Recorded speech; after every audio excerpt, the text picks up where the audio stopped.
Hello बच्चों, कैसे हैं आप लोग। आशा करता हूं सभी लोग ठीक और स्वस्थ होंगे। तो हम लोग इलेक्ट्रोस्टैटिक में आज इलेक्ट्रिक फ्लक्स, गॉस थ्योरम और गॉस थ्योरम से के एप्लीकेशन पर बेस्ड क्वेश्चन का स्टडी करेंगे। हम लोग देखेंगे कि इन पे बेस्ड कैसे कैसे ऑब्जेक्टिव क्वेश्चन बनाए जा सकते हैं। तो सबसे पहले हम लोग देखते हैं इलेक्ट्रिक फ्लक्स क्या होता है। हम लोग जानते हैं किसी भी सरफेस से पास होने वाली इलेक्ट्रिक फील्ड लाइंस को इलेक्ट्रिक फ्लक्स बोलते हैं। और मैथमेटिकली इलेक्ट्रिक फ्लक्स कितना है बच्चों, phi equals to E A cos theta, या इसी को हम लोग क्या लिख सकते हैं, ई डॉट ए। क्या लिख सकते हैं बच्चों, ई डॉट ए। और अगर इलेक्ट्रिक फील्ड या एरिया वेरिएबल हो तो फाई इक्वल टू क्या लिखेंगे बच्चों, integration E D A cos theta और integration E dot D A. क्या लिखेंगे बच्चों, integration E dot D A. और क्लोज सरफेस हो तो क्या लिखेंगे बच्चों, यहां पे क्लोज इंटीग्रेशन लगा देंगे। क्या लगा देंगे, क्लोज इंटीग्रेशन। तो ऑब्जेक्टिव क्वेश्चन कैसे बनाया जा सकता है, फर्स्ट देखते हैं objective question. When surface is perpendicular to E, electric field के परपेंडिकुलर हो, then flux will be minimum. Second क्या गिवन है बच्चों, when surface is perpendicular to E, then flux will be maximum. If electric field lines enter into a close surface, then flux will be positive. If electric field lines are emerging from surface, then flux will be positive. देखते हैं हम लोग कौन कौन सा option इसमें correct हो सकता है। तो कह रहे हैं व्हेन सरफेस इज परपेंडिकुलर, कोई इलेक्ट्रिक फील्ड ले लेते हैं। क्या ले लेते हैं बच्चों, इलेक्ट्रिक फील्ड ई ले लेते हैं और इसमें एक सरफेस बनाते हैं जो इलेक्ट्रिक फील्ड के क्या हो, परपेंडिकुलर हो। क्या बच्चों, परपेंडिकुलर। तो अगर ये सरफेस इलेक्ट्रिक फील्ड के परपेंडिकुलर हो, यहां पे सरफेस ऐसे है, इलेक्ट्रिक फील्ड इधर है, तो इस सरफेस का एरियल वेक्टर इधर होगा। तो ई और ए दोनों का डायरेक्शन सेम हो गया। क्या हो गया बच्चों, ई और ए दोनों का डायरेक्शन सेम हो गया। तो थीटा इक्वल टू कितना हो गया, 0 डिग्री। और थीटा 0 डिग्री होने का मतलब फाई जो होगा, फाई कितना हो जाएगा बच्चों, यहाँ पे phi equal to E A cos 0 degree. क्या होगा बच्चों, कॉस 0। यहाँ पे गलती क्या कर सकते हैं आप लोग, परपेंडिकुलर देखते ही थीटा की वैल्यू 90 डिग्री सब्स्टिट्यूट कर सकते हैं। लेकिन यहाँ पे सरफेस परपेंडिकुलर, इसका एरियल वेक्टर क्या होगा बच्चों, ई के पैरेलल हो जाएगा। तो थीटा यहाँ पे क्या होगा, 0 डिग्री। और थीटा 0 डिग्री होने का मतलब कॉस 0 की वैल्यू मैक्सिमम होती है, तो फाई भी क्या हो जाएगा बच्चों, मैक्सिमम हो जाएगा। क्या हो जाएगा, मैक्सिमम। तो यहाँ पे कह रहे मिनिमम होगा, ये इनकरेक्ट है। क्या बच्चों, इनकरेक्ट। ये क्या होगा, करेक्ट हो जाएगा यहाँ पे। When surface is perpendicular to E, जब सरफेस E के परपेंडिकुलर होगा, फ्लक्स विल बी मैक्सिमम। ये क्या होगा बच्चों, करेक्ट होगा। नेक्स्ट ये ऑप्शन कहते हैं if electric field lines enter into a close surface, किसी क्लोज सरफेस में अगर इलेक्ट्रिक फील्ड लाइंस इंटर करें तो कह रहे जो फ्लक्स होगा निगेटिव होगा और पॉजिटिव होगा, इन दोनों में कौन सा करेक्ट होगा। तो एक क्लोज सरफेस ले लेते हैं, इरेगुलर ऐसे क्लोज सरफेस है, इस पर इलेक्ट्रिक फील्ड लाइंस ऐसे इंटर कर रही है। क्या कर रही है बच्चों, इंटर कर रही है ई, और इसका एरियल वेक्टर, किसी भी सरफेस का एरियल वेक्टर क्या होता है बच्चों, परपेंडिकुलरली आउटवर्ड डायरेक्शन में। तो यहाँ पे अगर एक छोटा सा सरफेस ले लिया जाए तो इसका areal vector A perpendicularly outward direction में होगा। यहाँ का एरियल वेक्टर क्या होगा बच्चों, ए इधर होगा। यहाँ का एरियल वेक्टर क्या होगा बच्चों, ये इधर होगा। इसे डी ए भी लिख सकते हैं हम लोग। तो यहाँ पे अगर देखें तो ई इंटर कर रहा है, ए बाहर की ओर है, तो क्या दोनों के बीच का एंगल ए होगा, नहीं। हम लोग जानते हैं दो वेक्टर के बीच का एंगल वो होता है जब उन दोनों का हेड टेल एक प्लेस पे हो या हेड एक प्लेस पे हो। कहां पे बच्चों, हेड एक प्लेस पे हो या टेल एक प्लेस पे हो। तो ई का हेड है और ए का क्या बच्चों, टेल। तो ये तो एंगल इन दोनों के बीच का होगा नहीं। तो ई को क्या करते हैं, आगे बढ़ाते हैं ऐसे। अब ई का जो है हेड, सॉरी टेल यहाँ पे आ गया, हेड यहाँ पे, ये एंगल होगा ई और ए के बीच का। अगर इलेक्ट्रिक फील्ड लाइन इंटर करेगा तो ए और ई के बीच का angle theta is greater then 90 degree हो जाएगा। क्या बच्चों, 90 डिग्री से अधिक हो जाएगा। तो अगर फ्लक्स हम लोग फाइंड करें, phi equals to E A cos 90 degree, cos theta, sorry theta की वैल्यू 90 डिग्री से अधिक है। तो अगर थीटा की वैल्यू 90 डिग्री से अधिक हो जाएगी तो ये निगेटिव हो जाएगा। क्या होगा बच्चों, निगेटिव। और अगर ये निगेटिव हो गया तो फाई भी क्या हो जाएगा, निगेटिव। क्या हो जाएगा, निगेटिव। तो अगर इलेक्ट्रिक फील्ड लाइंस किसी सरफेस में इंटर करेंगी तो फ्लक्स निगेटिव होगा। If electric field lines enter into a closed surface, then electric flux will be positive. ये incorrect होगा. क्या बच्चों? Incorrect. If electric field lines are emerging from closed surface, अगर ये इमर्ज करें, बाहर की ओर आए, क्या करें बच्चों? बाहर की ओर आएंगे तो इलेक्ट्रिक फील्ड की डायरेक्शन इधर हो जाएगी. अब E और A के बीच का एंगल थीटा 90 डिग्री से कम हो जाएगा, लेस हो जाएगा, तो ये पॉजिटिव हो जाएगा. क्या आ जाए बच्चों? पॉजिटिव. ये पॉजिटिव होने का मतलब फ्लक्स भी क्या हो जाए बच्चों? पॉजिटिव हो जाएगा. क्या हो जाएगा? तो ये भी करेक्ट हो जाएगा. क्या है बच्चों? करेक्ट. नेक्स्ट हम लोग देखते हैं और क्वेश्चन कैसे बनाए जा सकते हैं.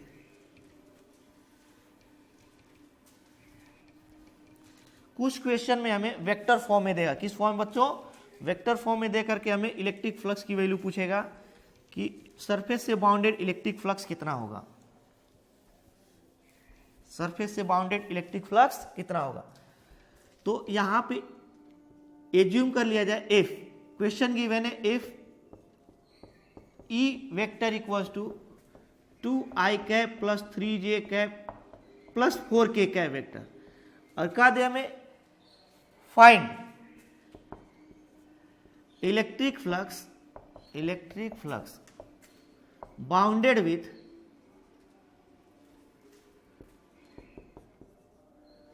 ए plane a surface situated in XY plane. किसमें सिचुएटेड बच्चों? XY plane and having area 4 metre square. क्या बच्चों? 4 मीटर स्क्वायर एरिया दे दे और कहा दे XY प्लेन से बाउंडेड इलेक्ट्रिक फ्लक्स को बताइए जिसमें एक सरफेस लिया जा रहा है, उसका सरफेस एरिया कितना है बच्चों? 4 मीटर स्क्वायर. तो यह एक्स एक्सिस है, वाई एक्सिस है, और ये कौन सा एक्सिस है बच्चों? जेड एक्सिस है. क्या है? Z axis. तो एक्स वाई प्लेन है पूरा एक्स एक्सिस और वाई एक्सिस.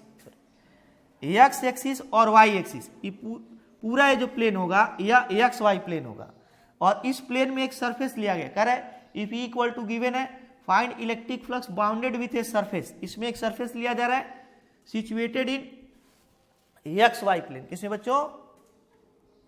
यहां पे है एक्स वाई प्लेन. तो परपेंडिकुलरली आउटवर्ड होगा ऐसे. इसका एरियल वेक्टर कितना होगा बच्चों? A vector equal to magnitude into direction. इसकी डायरेक्शन किधर होगा? जेड के डायरेक्शन में होगा. X axis, Y axis and Z axis, और जेड एक्सिस के अलोंग यूनिट वेक्टर क्या होता है बच्चों? K cap. एक्स एक्सिस के along I cap, Y axis के अलोंग जे कैप, और जेड एक्सिस के अलोंग के कैप. तो areal vector A equal to A कितना दिया? 4 metre square, 4 into K cap. क्या बच्चों? 4 इंटू के कैप. तो कह दीजिए इससे जो इलेक्ट्रिक फ्लक्स बाउंडेड होगा phi equals to E dot A. क्या बच्चों? E dot A. तो यहां पर एक ई जो दिया था वो डायरेक्टली वेक्टर फॉर्म में गिवन था, लेकिन ए वेक्टर फॉर्म में ना दे करके इसको लैंग्वेज के फॉर्म में गिवन, हमें उसे वेक्टर फॉर्म में कन्वर्ट करना पड़ेगा. क्या करना पड़ेगा बच्चों? वेक्टर फॉर्म में कन्वर्ट करना पड़ेगा. ई की वैल्यू कितना है?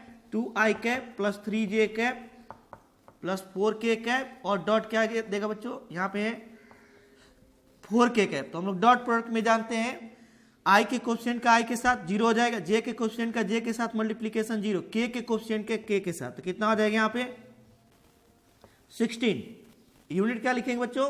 E इंटू ए का न्यूटन पर कूलाम. इसका एक क्या हो जाएगा? Metre square. क्या हो जाएगा बच्चों?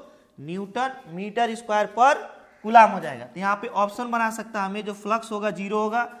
बी हमें ऐसे भी दे सकता है 2 4 द 8 दे सकता है. सी हमें दे सकता है 3 4 द 12 दे सकता है. डी दे सकता है 16. तो कौन सा करेक्ट होगा बच्चों? 16. तो यहाँ पे कुछ वेक्टर फॉर्म में गिवन है, सेकेंड भी वेक्टर फॉर्म में गिवन है, लेकिन डायरेक्टली गिवन नहीं है. अब नेक्स्ट हम एक क्वेश्चन और नेक्स्ट क्वेश्चन देखते हैं कैसे पूछ सकते हैं. एरियल वेक्टर कितना होगा बच्चों? A vector equal to magnitude into direction. इसकी डायरेक्शन किधर होगा? जेड के डायरेक्शन में होगा. X axis, Y axis and Z axis, और जेड एक्सिस के अलोंग यूनिट वेक्टर क्या होता है बच्चों? K cap. एक्स एक्सिस के along I cap, Y axis के अलोंग जे कैप, और जेड एक्सिस के अलोंग के कैप. तो areal vector A equal to A कितना दिया? 4 metre square, 4 into K cap. क्या बच्चों? 4 इंटू के कैप. तो कह दीजिए इससे जो इलेक्ट्रिक फ्लक्स बाउंडेड होगा phi equals to E dot A. क्या बच्चों? E dot A. तो तो यहां पर एक ई जो दिया था वो डायरेक्टली वेक्टर फॉर्म में गिवन था, लेकिन ए वेक्टर फॉर्म में ना दे करके इसको लैंग्वेज के फॉर्म में गिवन, हमें उसे वेक्टर फॉर्म में कन्वर्ट करना पड़ेगा। क्या करना पड़ेगा बच्चों? वेक्टर फॉर्म में कन्वर्ट करना पड़ेगा। ई की वैल्यू कितना है? 2i cap plus 3j cap plus 4k cap और डॉट क्या देगा बच्चों? यहाँ पे है 4k कैप। तो हम लोग डॉट प्रोडक्ट में जानते हैं i के कोएफिशिएंट का i के साथ 0 हो जाएगा, j के कोएफिशिएंट का j के साथ मल्टीप्लीकेशन 0, k के कोएफिशिएंट के k के साथ। तो कितना हो जाएगा यहाँ पे? 16। यूनिट क्या लिखेंगे बच्चों? E इंटू ए का न्यूटन पर कूलाम, इसका एक क्या हो जाएगा? Metre square. क्या हो जाएगा बच्चों?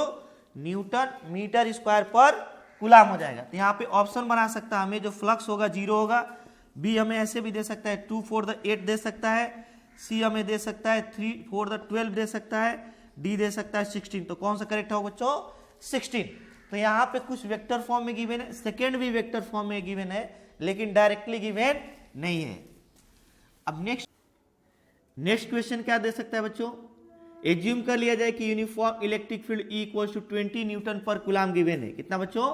20 न्यूटन पर कूलाम। और इसमें कोई सरफेस या प्लेन इस तरह सिचुएटेड है कि वह इलेक्ट्रिक फील्ड से 120 डिग्री पर सिचुएटेड है। कहाँ बच्चों? 120 डिग्री पर सिचुएटेड है। और यह टोटल एंगल कितना है बच्चों? 120 डिग्री। और इसका एरिया गिवन है A equals to 5 metre square. कितना बच्चों? 5 मीटर स्क्वायर। कहेगा इससे टोटल इलेक्ट्रिक फ्लक्स कितना बाउंडेड होगा। अगेन मैं रिपीट कर रहा हूं, यूनिफॉर्म इलेक्ट्रिक फील्ड E रहेगा। कहेगा कि एक प्लेन है इसमें जो 120 डिग्री पर सिचुएटेड है, तो इस प्लेन से बाउंडेड इलेक्ट्रिक फ्लक्स बताइए। तो एंगल किसके किसके बीच का लिया जाता है? क्या इलेक्ट्रिक फील्ड E और प्लेन के बीच का एंगल लिया जाता है? नहीं, प्लेन के एरियल वेक्टर A के बीच का एंगल लिया जाता है। कितना बच्चों? A के। तो अगर ये टोटल 120 डिग्री है, कितना बच्चों? 120 डिग्री ये टोटल है। तो ये कितना होगा? ये जो होगा ये 90 डिग्री होगा। क्यों? क्योंकि ये जो हम लोग को एरियल वेक्टर A होता है, यह प्लेन के क्या होता है? परपेंडिकुलर। तो ये 90 डिग्री हो गया। कितना बच्चों? यह 90 डिग्री हो गया। तो ये कितना हो जाएगा? 30 डिग्री। कितना हो जाएगा बच्चों? 30 डिग्री। तो कह दी यहां से electric flux phi equal to EA cos 30 degree हो जाएगा। कितना बच्चों? 30 डिग्री। E की वैल्यू 20, E की value 5 into cos 30 √3/2 equals to 10 into 5 into √3 equals to 50 √3 हो जाएगा न्यूटन मीटर स्क्वायर पर कूलाम। कितना हो जाए बच्चों? नेक्स्ट क्वेश्चन क्या दे सकता है बच्चों? एज्यूम कर लिया जाए कि ये कोई सिलेंडर है और यूनिफॉर्म इलेक्ट्रिक फील्ड E में सिचुएटेड है। क्या बच्चों? यूनिफॉर्म इलेक्ट्रिक फील्ड E में सिचुएटेड है और यह सरफेस फर्स्ट है, सेकेंड है और ये थर्ड सरफेस है। तो ऑप्शन में हमको दे सकता है टोटल फ्लक्स जो होगा इसे, टोटल फ्लक्स इक्वल टू 0 और यहां से दे सकता है flux through phi through second surface. First surface is positive, first surface is positive. क्या बच्चों? फर्स्ट इज पॉजिटिव दे सकता है, सेकेंड दे सकता है B phi through second surface.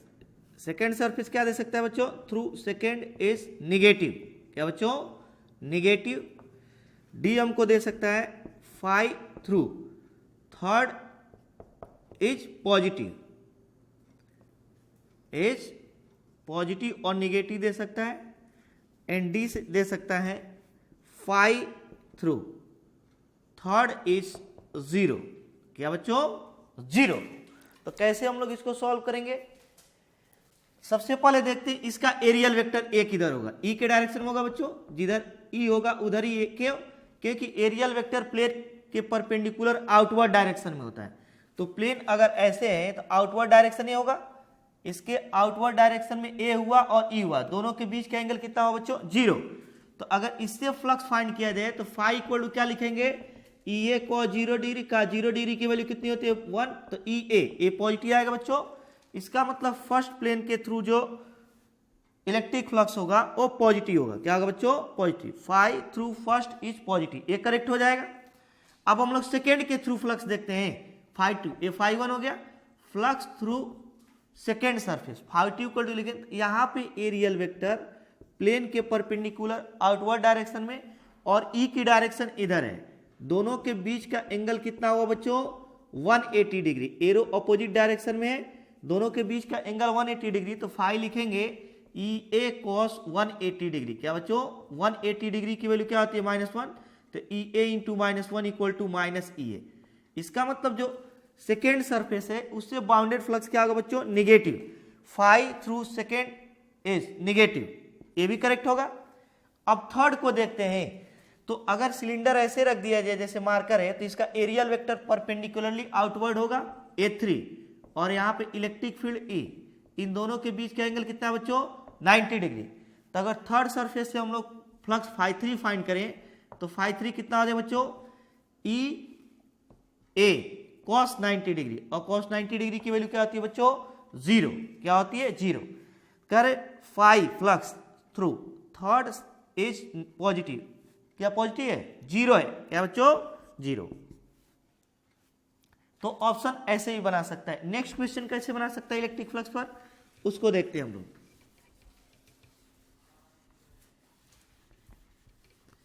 अगर इसी सिलेंडर को इलेक्ट्रिक फील्ड के परपेंडिकुलर रख देता है, इसका एक्सिस क्या हो जाता है बच्चों इलेक्ट्रिक फील्ड के परपेंडिकुलर,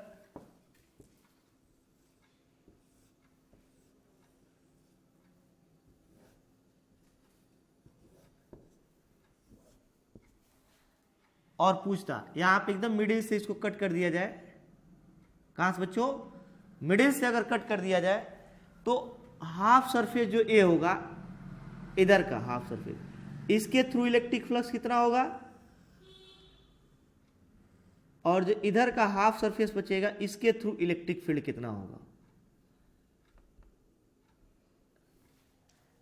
तो इसके थ्रू इलेक्ट्रिक फ्लक्स कितना होगा बच्चों, यूनिफॉर्म इलेक्ट्रिक फील्ड ई है, क्या है ए, इसका एरियल वेक्टर क्या होगा आउटवर्ड डायरेक्शन में। लेकिन अगर हम लोग इसको ध्यान से देखें तो कितने एरिया के थ्रू, अगर ये वाला पोर्शन ले लिया जाए लेफ्टवर्ड डायरेक्शन का, अगर ये पोर्शन ले लिया जाए, तो इसके कितने एरिया के थ्रू इलेक्ट्रिक फ्लक्स पास करेगा। इसको कट करके अलग कर लेते हैं, ऐसे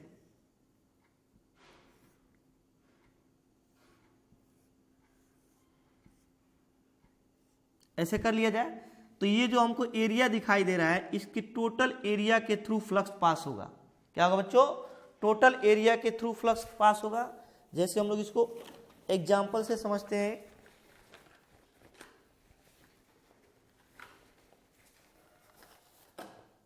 कैसे बच्चों, एज्यूम कर दिया जाए सिलेंडर है ए, तो इसका हाफ पोर्शन ऐसे कट करके हम लोग इसमें से बाहर कर लिए ऐसे, तो जब इधर से फ्लक्स जाएगा तो इतने एरिया के थ्रू फ्लक्स पास होगा, इतने एरिया के थ्रू। ये पूरा प्लेन अगर ले लिया जाए ऐसे, यहाँ पे एक प्लेन सीट रख दिया जाए, तो पूरे सीट के थ्रू ऐसे फ्लक्स पास होगा। इसका मतलब वह एरिया जिससे फ्लक्स पास होगा कितना होगा, एक प्लेन होगा। अगर इसको कट कर दिया जाए तो यहाँ पे एक प्लेन का फॉर्मेशन होगा, ऐसे ऐसे प्लेन बनेगा, ऐसे कैसा होगा बच्चों ऐसे सेम होगा। और यहाँ पे एक प्लेन सीट रख दिया जाए तो इसकी जो लेंथ होगी वो कितनी होगी 2r, रेडियस का 2 टाइम्स होगा, और इसकी लेंथ, और इसकी लेंथ कितनी होगी इसकी हाइट के इक्वल होगा। तो इसका मतलब एक रेक्टेंगल बनेगा, और उस प्लेन के थ्रू टोटल फ्लक्स भले ही यहां से जाए, यहां से लेकर के यहां तक जो फ्लक्स जाएगा इसका प्रोजेक्शन ले लिया जाए। क्या किया जाए बच्चों, यहाँ पे प्रोजेक्शन मिलेगा 2r इंटू एच, कितना बच्चों 2r इंटू एच। तो यहां से अगर कट करके इसको देखा जाए तो एक प्लेन बनेगा। क्या बचेगा बच्चों, बनेगा बच्चों एक प्लेन यहां पे, और उस प्लेन का एरिया हम लोग कैसे फाइंड करेंगे, ऐसे कुछ प्लेन बनेगा। अगर कट करके देखा जाए तो इसकी जो हाइट होगी वो तो इस सिलेंडर की हाइट h के इक्वल होगी। क्या बच्चों h के इक्वल होगी, और जो इसकी रेडियस होगी वो कितनी, अगर रेडियस r हो तो ये वाली लेंथ कितनी होगी 2r, इसके डायमीटर के इक्वल हो जाएगा। तो इतने एरिया के थ्रू फ्लक्स पास करेगा अगर इधर से जाएगा तो। क्या होगा बच्चों, इसका एरियल वेक्टर हम लोग इधर ले लेंगे, ए और ई ऐसे जा रहा है ए, तो दोनों के बीच का एंगल कितना हुआ 180 डिग्री। तो हमें दे देगा फाई 1 इसके थ्रू, फर्स्ट के थ्रू, सेकेंड के थ्रू, सेकेंड इधर वाला सरफेस है, φ1 दे देगा निगेटिव, φ1 इक्वल टू देगा minus E into 2πRh। Second में देगा φ1 equal to minus E into 2RH।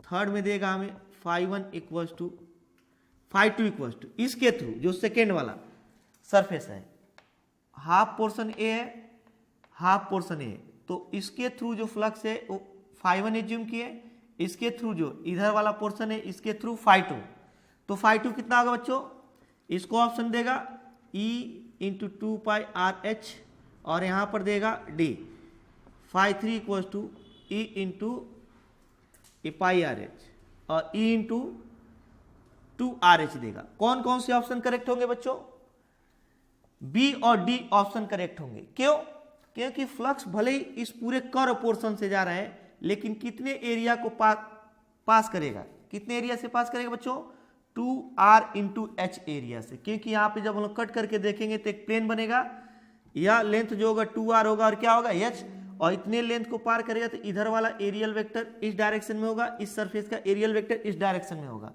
तो यहाँ पे एंगल जो बनेगा 0 डिग्री बनेगा, ऐसे बनेगा। इधर से इलेक्ट्रिक फील्ड जा रहा है तो ई इधर होगा और एरियल वेक्टर भी इधर होगा, ये सेकेंड सरफेस के लिए। किसके लिए बच्चों, फर्स्ट के लिए, किसके लिए, सेकेंड के लिए। तो यहाँ पे देखेंगे φ1 इक्वल टू तो कितना हो जाएगा ई ए कॉस 180 डिग्री, और ई कितना होगा, ई की वैल्यू हमें गिवन रहेगा या ई के फॉर्म में ही देगा, और ए कितना होगा, length into weight 2R into H हो जाएगा, या -1 हो जाएगा, तो इसको क्या लिखेंगे, minus E into 2RH, minus E into क्या होगा बच्चों 2RH, बी वाला ऑप्शन करेक्ट होगा। अब नेक्स्ट इस वाले सरफेस से कितना इलेक्ट्रिक फ्लक्स बाउंडेड होगा, इसको कैसे फाइंड करेंगे, यहाँ पे ई और ए के बीच का एंगल कितना होगा बच्चों 0 डिग्री, कितना होगा 0 डिग्री, तो ई ए कॉस 0 डिग्री का 0 डिग्री की वैल्यू कितनी हो जाएगा 1 equal to E into 2RH, तो ए वाला ऑप्शन भी करेक्ट होगा, ए φ2 होगा, कितना होगा बच्चों φ2। नेक्स्ट हम लोग देखते हैं गॉस थ्योरम से रिलेटेड क्वेश्चन कैसे आ सकते हैं। गॉस थ्योरम क्या होता है बच्चों, इसको देखते हैं।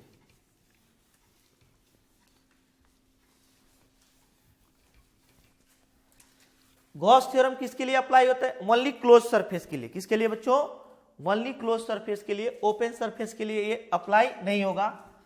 तो दे सकता है question, which of the following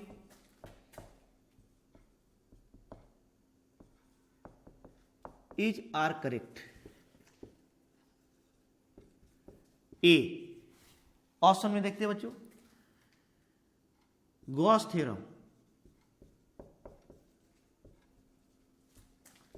in SI unit phi equals to close integration E dot dA equals to Q in upon epsilon naught। B option दे सकता है क्या बच्चों, गॉस थ्योरम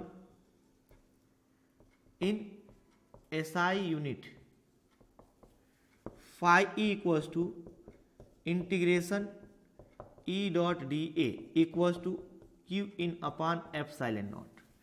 थर्ड ऑप्शन क्या दे सकता है बच्चों, Gauss theorem in SI unit phi E equals to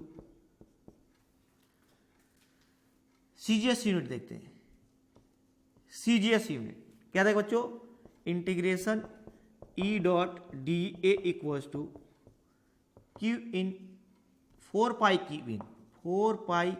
in upon Q in only, और डी दे सकता है Gauss theorem in CGS unit क्या दे सकता है बच्चों, phi E equals to close integration E dot D A equals to 4 pi Q in upon epsilon naught. कितना बच्चों, 4 pi Q in upon epsilon naught. कौन कौन से ऑप्शन इसमें करेक्ट हो सकते हैं, तो हम लोग जानते हैं Gauss theorem in SI unit केवल ए होगा। क्लोज इंटीग्रेशन यहाँ पे होना चाहिए, क्यों? क्योंकि Gauss theorem only close surface के लिए अप्लाई होता है, ओपन सरफेस के लिए अप्लाई नहीं होता, तो ये करेक्ट हो जाएगा।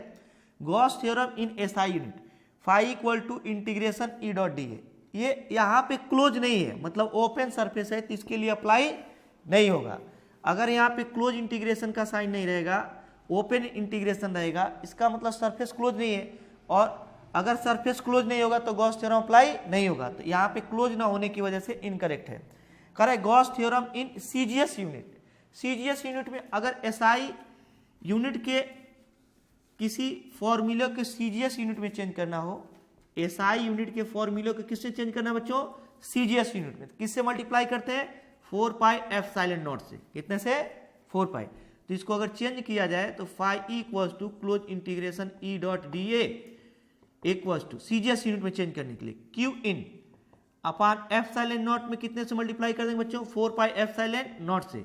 तो Q in upon epsilon not into 4 pi epsilon not, जब 4 पाई एप्सिलॉन नॉट से मल्टीप्लाई कर देंगे तो एप्सिलॉन एप्सिलॉन कैंसिल हो जाएगा, 4 पाई इंटू क्या आ जाएगा बच्चों? क्यू इन हो जाएगा। क्या हो जाएगा? Q in. इसका मतलब ये वाला ऑप्शन भी करेक्ट हो, क्योंकि क्लोज इंटीग्रेशन गिवन है 4 पाई क्यू इन, लेकिन ये वाला करेक्ट नहीं होगा। क्यों? क्योंकि इसमें एप्सिलॉन नॉट बच जा रहा है, जबकि यहाँ पे एप्सिलॉन नॉट इंक्लूड नहीं है। तो कौन कौन से ऑप्शन करेक्ट होंगे बच्चों? ए और सी। नेक्स्ट हम लोग देखते हैं गॉस थ्योरम से रिलेटेड क्वेश्चन और कौन कौन से बनाए जा सकते हैं।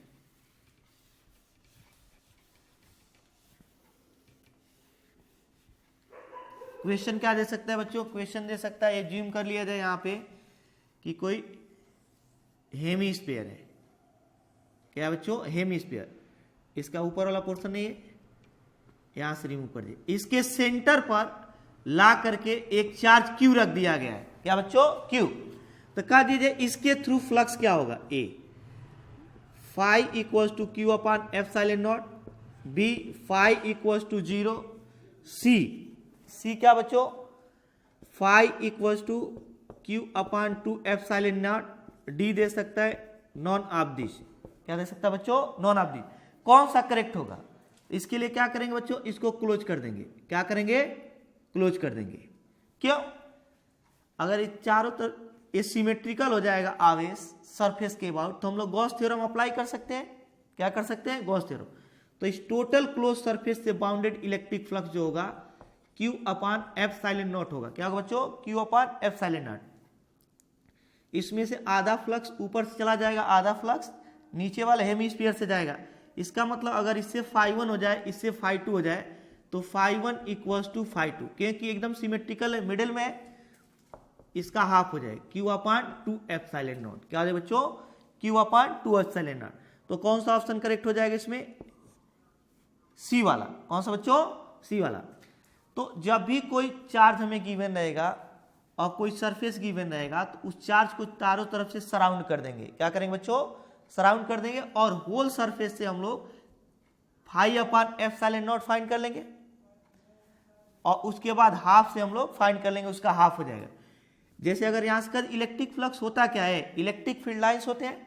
तो यहाँ से इलेक्ट्रिक फील्ड लाइंस अगर देखे जाए तो कितने कितने इलेक्ट्रिक फील्ड लाइंस, ये ज्यूम कर लिया जाए, अपर हेमीस्फीयर से 3 इलेक्ट्रिक फील्ड लाइंस पास हो रहे हैं, और लोअर हेमीस्फीयर से भी कितने बच्चों? 3 इलेक्ट्रिक फील्ड लाइंस पास हो रहे हैं। तो इसका मतलब दोनों से फ्लक्स क्या है? इक्वल है। लेकिन अगर इसी क्वेश्चन में हम लोगों को दे देता क्या बच्चों कि यहां पे जो हेमीस्फेरिकल पोर्शन है, क्या बच्चों? हेमीस्फेरिकल पोर्शन है, चार्ज यहां पे रखा गया है। कहां बच्चों?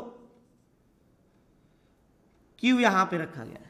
तो अब ऑप्शन बनाएगा टोटल जो फ्लक्स होगा फाई टोटल। ऑप्शन में क्या देगा बच्चों? फाई टोटल जो होगा वह क्यू अपान एप्सिलॉन नॉट होगा। इससे ज्यूम कर लिया जाए फाई 1 फ्लक्स है, नीचे वाले हेमीस्फेरिकल पोर्शन से फाई 2। बी ऑप्शन देगा phi 1 is greater than Q upon 2 epsilon naught. C देगा phi 1 is less than Q upon 2 epsilon naught. D देगा phi 2 is greater than Q upon 2 epsilon naught. और E क्या देगा बच्चों? Phi two is less than Q upon 2 epsilon naught. क्या बच्चों, ये option बनाएगा हमें। यहां पे चार्ज जो है सेंटर पे ना होकर के फर्स्ट पोर्शन में सिचुएटेड है, सेकेंड पोर्शन में नहीं। किसमें बच्चों, तो जिस पोर्शन में सिचुएटेड होगा उससे बाउंडेड इलेक्ट्रिक फ्लक्स दूसरे पोर्शन की से बाउंडेड इलेक्ट्रिक फ्लक्स से अधिक होगा। क्या होगा बच्चों, टोटल फ्लक्स तो क्या होगा, phi equals to Q upon epsilon naught ही होगा, चाहे इसका शेप जैसा भी हो। क्या बच्चों, इसका शेप जैसा भी हो, ये चार्ज इसके भीतर कहीं पर भी हो, यहां पर हो, यहां पर हो, यहां पर हो, यहां पर हो, फ्लक्स में कोई चेंजिंग नहीं होगा। अगर क्लोज सरफेस के भीतर चार्ज यहां पर, यहां पर, यहां पर, यहां पर, यहां पर, यहां पर कहीं भी रख दें तो इससे बाउंडेड इलेक्ट्रिक फ्लक्स क्या होगा, क्यू अपॉन एप्सिलॉन नॉट ही होगा।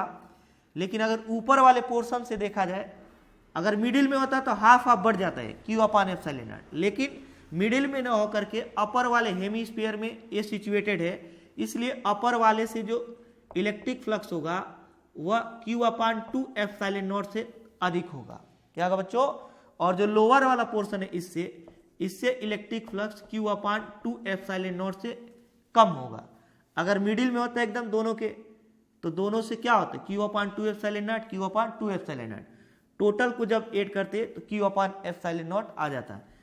यहाँ पे इस पोर्शन से अधिक होगा, इस पोर्शन से कम होगा। लेकिन अगर इन दोनों को अगेन ऐड कर दिया जाए, phi 1 plus phi 2 total electric flux, तो अगेन कितना आ जाए, क्यू अपॉन एप्सिलॉन नॉट।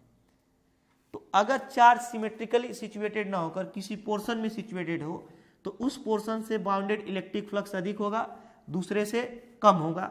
तो कौन कौन सा ऑप्शन होगा बच्चों, टोटल तो यही रहे Q upon epsilon naught. Phi 1 is greater than Q upon 2 epsilon naught, ये भी करेक्ट है। नेक्स्ट क्या है, फाई 1 क्या है, कम होगा, नहीं, फाई 2 इज ग्रेटर देन, ये भी इनकरेक्ट है भी।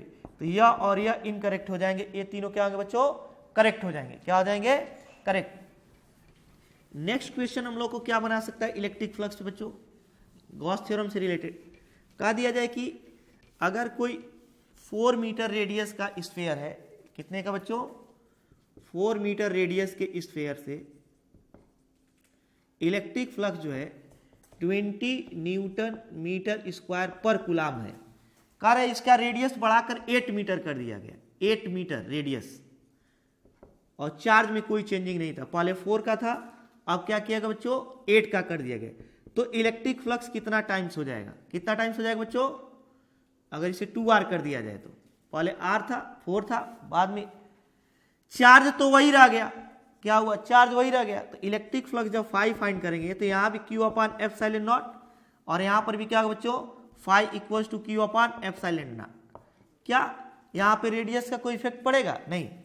तो हमें कहेगा कि जो फ्लक्स होगा वो 2 टाइम्स हो जाएगा, कितना बच्चों, 2 टाइम्स हो जाएगा। बी में कहेगा हाफ हो जाएगा, सी में कहेगा अनचेंज्ड, और डी में क्या कहेगा बच्चों, नन ऑफ दिस।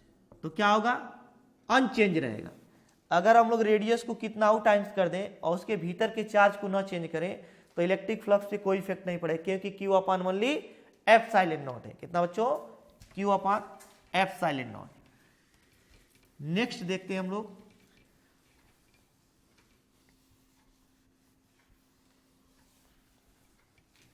क्वेश्चन ऐसे बना सकता है, कोई क्यूब दे सकता है, क्या दे सकता है बच्चों, क्यूब,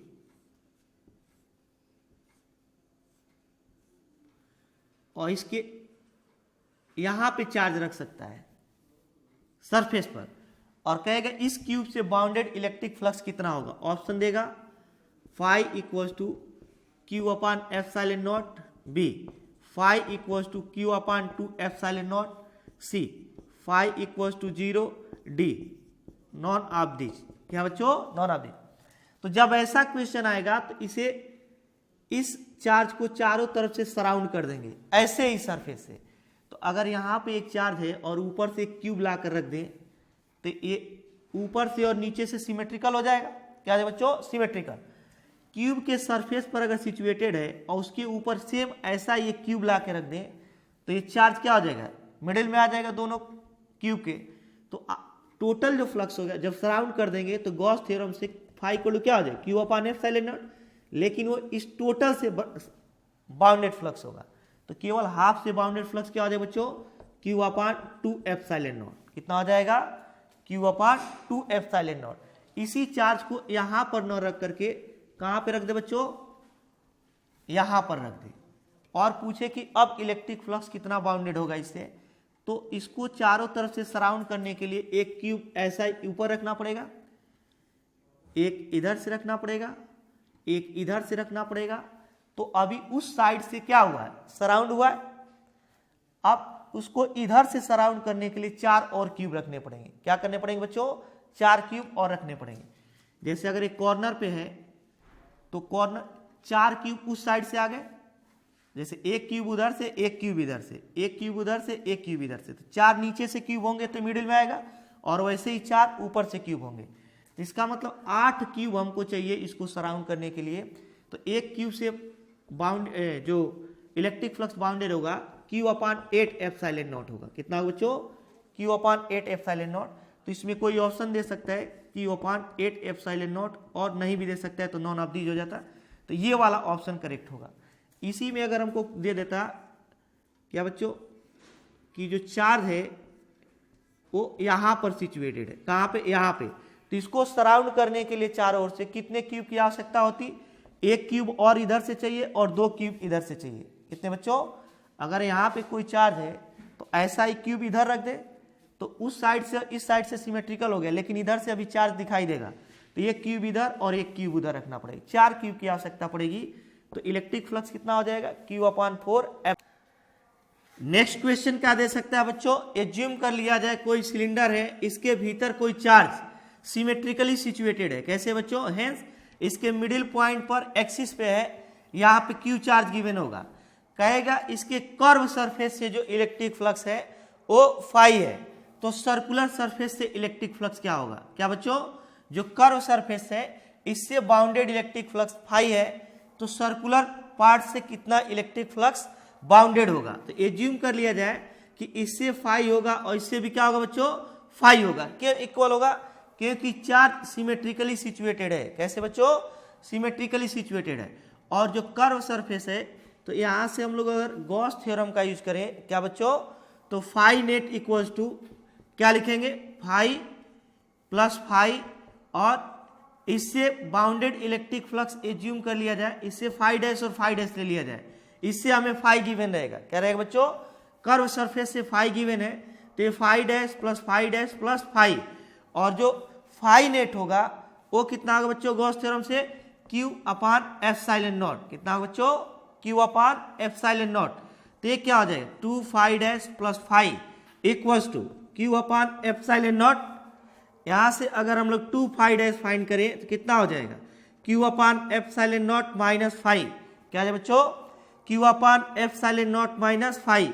तो यहां से फाई डैश की जो वैल्यू हो जाएगी 1/2 Q/ε0 माइनस फाई हो जाएगा। क्या है बच्चों, 1/2 Q/ε0 माइनस फाई। ये किससे इलेक्ट्रिक फ्लक्स हो जाएगा, किससे बच्चों, सर्कुलर पार्ट से बाउंडेड। तो अगर कर्व पार्ट से बाउंडेड इलेक्ट्रिक फ्लक्स फाई है, तो सर्कुलर पार्ट से बाउंडेड इलेक्ट्रिक फ्लक्स क्या होगा बच्चों, 1/2 Q/ε0 माइनस फाई हो जाएगा। तो इसमें बहुत सारा ऑप्शन बना देगा। फाई इक्वल्स टू दे देगा 0 होगा, इससे सेकेंड दे देगा फाई इक्वल्स टू जो होगा, फाई इक्वल्स टू क्या देगा बच्चों, Q/2ε0 दे सकता है। सी क्या दे सकता है, फाई इक्वल्स टू एक ऑप्शन देगा ये भी Q/ε0 माइनस फाई भी देगा, और एक देगा बच्चों क्या, यहाँ पे दे देगा D, none of this, NOT, non of this. तो कौन सा ऑप्शन करेक्ट होगा बच्चों, सी। कौन सा, सी। नेक्स्ट हम लोग देखते हैं, नेक्स्ट क्वेश्चन क्या बन सकता है बच्चों, एज्यूम कर लिया जाए यहाँ पे कोई स्फेरिकल कंडक्टर है। क्या है बच्चों, स्फेरिकल कंडक्टर, और यहाँ पे पॉजिटिव चार्ज Q रख दिया गया है। कौन सा चार्ज बच्चों, पॉजिटिव चार्ज Q रख दिया गया है, और यहाँ से एक गासियन क्लोज सरफेस ड्रा किया जा रहा है। कैसा बच्चों, गासियन क्लोज सरफेस। तो हमसे ये पूछ सकता है कि जो इस गासियन क्लोज सरफेस से फ्लक्स होगा वो निगेटिव होगा।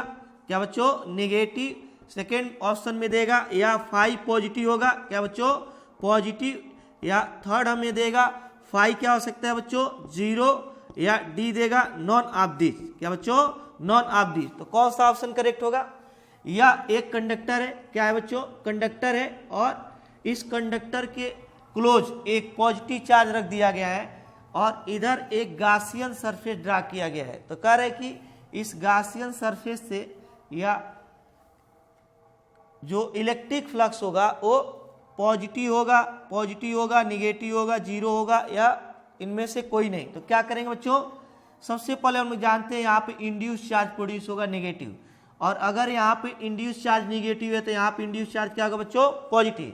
इसका मतलब इस गासियन सरफेस के भीतर जो चार्ज होगा वो पॉजिटिव होगा। क्या होगा बच्चों, पॉजिटिव। तो पॉजिटिव चार्ज के कारण इलेक्ट्रिक फ्लक्स क्या लिखेंगे, Q/F�silon0। अगर ये पॉजिटिव है तो फ्लक्स भी क्या होगा बच्चों, पॉजिटिव होगा। तो कौन सा ऑप्शन करेक्ट होगा, बी। कौन सा बच्चों, बी ऑप्शन करेक्ट हो जाएगा। इलेक्ट्रिक पोटेंशियल और इलेक्ट्रिक फील्ड क्या होगा बच्चों, क्या देखते हैं। एज्यूम कर दिया जाए कोई ये स्फेरिकल कंडक्टिंग बॉडी है, स्फेरिकल कंडक्टिंग बॉडी क्या है बच्चों, स्फेरिकल कंडक्टिंग बॉडी है, लेकिन ये होलो है। क्या बच्चों, होलो स्फेरिकल कंडक्टिंग बॉडी है। तो इसके डिफरेंट पॉइंट पर हम लोग देखते हैं इलेक्ट्रिक फील्ड और इलेक्ट्रिक पोटेंशियल क्या होगा। एज्यूम कर लिया जाए इस पर small Q charge uniformly distributed है। क्या बच्चों, यूनिफॉर्मली डिस्ट्रीब्यूटेड है। तो इससे R1 डिस्टेंस पर, सेंटर से R1 डिस्टेंस पर अगर यहाँ पे इलेक्ट्रिक फील्ड लिखा जाए तो E1 इक्वल टू क्या होगा बच्चों, 1/4πε0 Q1/R1²। इसके होल चार्ज को सेंटर पे कंसंट्रेटेड एज्यूम कर लिया जाएगा और R1 डिस्टेंस पर इलेक्ट्रिक फील्ड हो जाएगा 1/4πε0 Q1/R1²।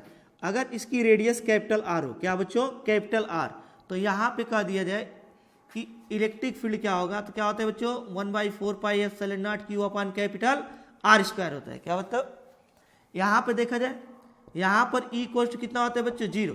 किसी भी होलो कंडक्टिंग स्फीयर के भीतर एवरी पॉइंट पे इलेक्ट्रिक फील्ड क्या होता है बच्चों, 0 होता है। ये हम लोग गॉस थ्योरम से फाइंड करना सीख चुके हैं। नेक्स्ट हम लोग देखते हैं कि इलेक्ट्रिक पोटेंशियल क्या होगा। यहाँ पे इस पॉइंट पे इलेक्ट्रिक पोटेंशियल क्या होगा बच्चों, 1/4πε0 Q/R1।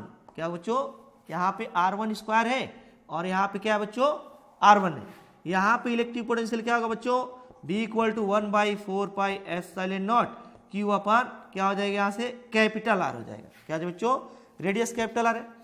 और इसके इंटरनल पॉइंट पर, एवरी पॉइंट पर क्या बच्चों, जितना सरफेस पर इलेक्ट्रिक पोटेंशियल होगा उतना ही इसके भीतर एवरी पॉइंट पर होता है। हैंस अगर यहाँ पे V2 फाइंड किया जाए तो भी कितना मिलेगा, 1/4πε0 Q/R। कितना बच्चों, 1/4πε0 Q/R। तो एक्सटर्नल पॉइंट पे 1/4πε0 Q/R सेंटर से यहाँ तक का डिस्टेंस, और अगर हम लोग सरफेस पे फाइंड करें तो सेंटर से सरफेस तक का डिस्टेंस, लेकिन इंटरनल पॉइंट पे वही इलेक्ट्रिक पोटेंशियल होगा जो इसके सरफेस पर होगा। हैंस अगर कोई स्फेरिकल कंडक्टिंग बॉडी है और यहाँ पे पोटेंशियल 20 है तो इसके भीतर एवरी पॉइंट पे पोटेंशियल क्या होगा बच्चों, 20 होगा। क्या होगा, तो एक ऑब्जेक्टिव यहाँ से बनाया जा सकता है कि कोई हॉलो कंडक्टिंग स्फीयर है और उसके सरफेस पर इलेक्ट्रिक पोटेंशियल 20 वोल्ट है। सरफेस पे कितना है बच्चों, 20 है।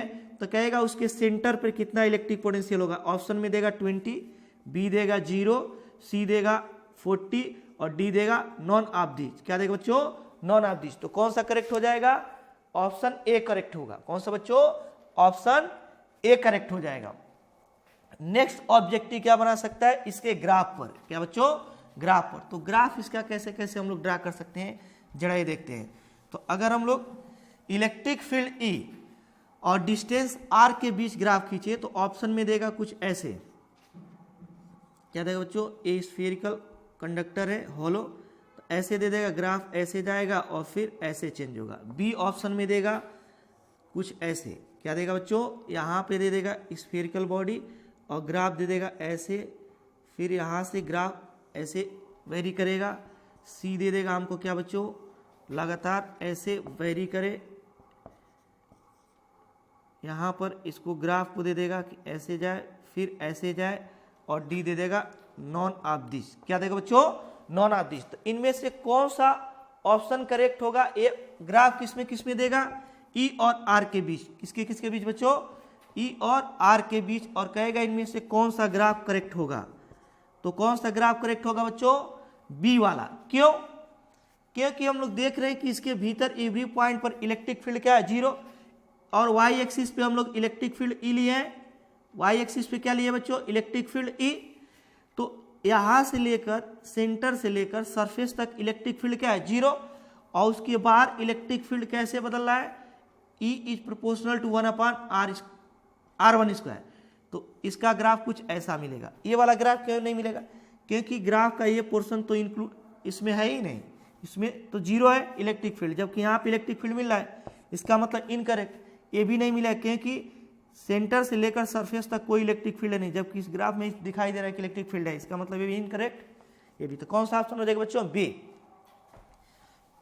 नेक्स्ट कौन किससे रिलेटेड ग्राफ हमको पूछ सकता है, ये देखते हैं।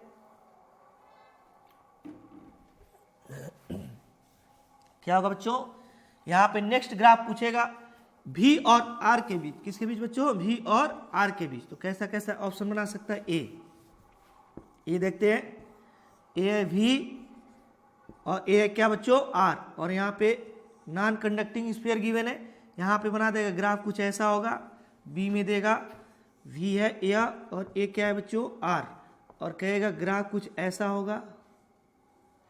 और डी में क्या देगा बच्चों, ग्राफ कुछ ऐसा होगा,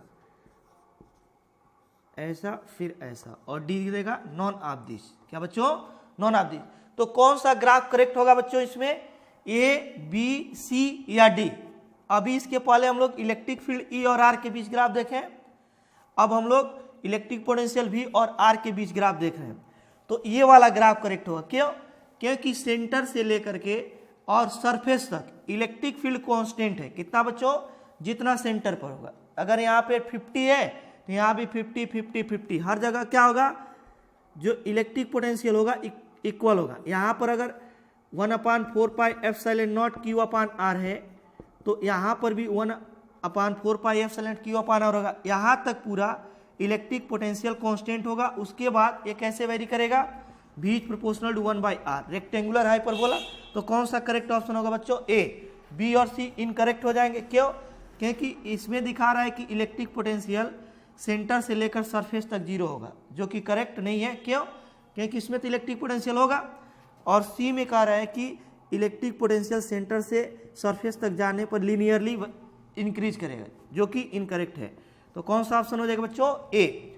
तो अब देखते हैं हम लोग, एक ग्राफ पर बना सकता है, एक किस पे बना सकता है बच्चों, एक अभी जो हम लोग बोले थे कि सरफेस पे इलेक्ट्रिक पोटेंशियल दे देगा और भीतर पूछेगा। नेक्स्ट हम लोग देखते हैं 4th नंबर क्वेश्चन कैसे बनाया जा सकता है। 2 या 3 कंडक्टिंग बॉडी दे देगा, क्या करेगा बच्चों, 2 या 3 कंडक्टिंग बॉडी दे देगा और उनके डिफरेंट पॉइंट पर इलेक्ट्रिक पोटेंशियल हमसे पूछ सकता है। एज्यूम कर लिया जाए यहाँ पे एक कंडक्टिंग बॉडी ए है, दूसरी कंडक्टिंग बॉडी ए है, और यहाँ पे कह दिया जाए इलेक्ट्रिक चार्ज डेंसिटी जो दिया है σ1 है, और यहाँ पे कितना है बच्चों, -σ2 है। ये गिवन है हमें। 2 कंडक्टिंग होलो स्फीयर गिवन है, एक पर चार्ज डेंसिटी गिवन है σ1 और दूसरे पर क्या है बच्चों, -σ2। कितना है, -σ2। अब कह दिया जाए ये रिजल्टेंट चार्ज है, इंडक्शन के द्वारा जो भी हुआ होगा। अब कह रहे हैं इसके भीतर पॉइंट ए पर इलेक्ट्रिक पोटेंशियल क्या होगा। ऑप्शन इसके लिए पूछ सकता है, ए के लिए। तो ए पर अगर इलेक्ट्रिक पोटेंशियल हमें फाइंड करना है, इसकी रेडियस गिवन रहेगा, इसकी रेडियस एज्यूम कर लेते हैं ए है, और जो लार्ज स्फीयर है उसकी रेडियस क्या है बच्चों, बी। तो पॉइंट ए पर हमसे पूछ सकता है कि इलेक्ट्रिक पोटेंशियल क्या हो सकता है। बहुत सारे ऑप्शन देंगे बच्चों, कौन कौन से दे सकते हैं उसको देखते हैं, पहले सॉल्व कर लेते हैं, उसके बाद ऑप्शन बनाते हैं। तो सबसे पहले देखते हैं कि इस पर चार्ज कितना होगा। चार्ज डेंसिटी दिया है तो σ1 इक्वल टू Q/, क्या लिखेंगे बच्चों, ए, या σ1 इक्वल टू लिखेंगे Q1/A। इसका सरफेस एरिया कितना होगा, 4πA²। स्फीयर का सरफेस एरिया कितना बच्चों, 4πr² होता है। तो यहाँ पे रेडियस ए दिया है तो 4πA² हो जाएगा। यहाँ से σ1 into 4πA² equal to Q1 हो जाएगा। क्या हो जाएगा बच्चों, इक्वल टू Q1। अब यहाँ से हम लोग को इस पर चार्ज मालूम हो गया, इस पर देखते हैं। तो यहाँ पे क्या लिखेंगे बच्चों, -σ2 इक्वल टू Q2/, क्या लिखेंगे, 4πB²। सरफेस चार्ज डेंसिटी क्या होता है, चार्ज अपॉन सरफेस एरिया। तो इसका सरफेस एरिया कितना होगा, 4πB², क्योंकि इसकी रेडियस b है। तो तो minus sigma 2 into 4 pi B square equals to Q2। कितना हो जाएगा बच्चों? Equals to Q2। तो इस पर भी चार्ज और इस पर चार्ज हमें मालूम हो गया। अब पॉइंट ए पर अगर पोटेंशियल पूछे VA इक्वल्स टू, तो पहले स्फीयर के कारण भी होगा और दूसरे स्फीयर के कारण, दोनों स्फीयर के कारण यहाँ पे इलेक्ट्रिक पोटेंशियल डिफरेंस होगा। तो यहाँ पे अगर देखा जाए इलेक्ट्रिक पोटेंशियल तो कितना मिलेगा हम लोग को? VA इक्वल्स टू क्या लिखेंगे बच्चों? फर्स्ट स्फीयर के कारण यहाँ पे। तो ये वाला जो पॉइंट है ये फर्स्ट स्फीयर के भीतर है।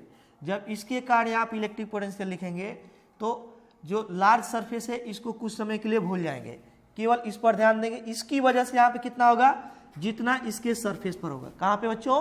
जितना इसके सरफेस पे, इसके सरफेस पे कितना होगा? Q/1/4 pi epsilon not, 1/4 pi epsilon not. इस पर चार्ज कितना था? Q1 अपान रेडियस क्या है बच्चों? A। इसके सरफेस पर इलेक्ट्रिक पोटेंशियल इतना होगा और यही पोटेंशियल इसके भीतर भी होगा। इसके इंटरनल पॉइंट पर, ईवी पॉइंट पर यही पोटेंशियल होगा जो सरफेस पर होगा। अब हम लोग दूसरे स्फीयर के कारण यहाँ पे लिखते हैं।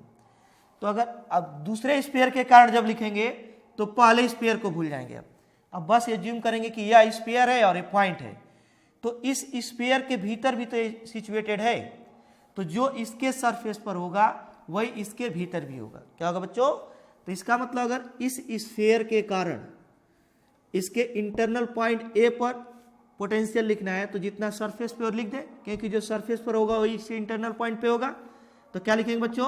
1/4 पाई एप्सिलॉन नॉट। इस पर चार्ज क्या है? Q2 अपान रेडियस क्या है बच्चों? B है।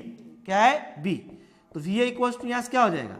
1/4 pi epsilon not Q1 upon A plus Q2 अपान क्या लिखोगे? B। क्या लिखो बच्चों? Q2 अपान B। तो VA इक्वल्स टू क्या लिखोगे?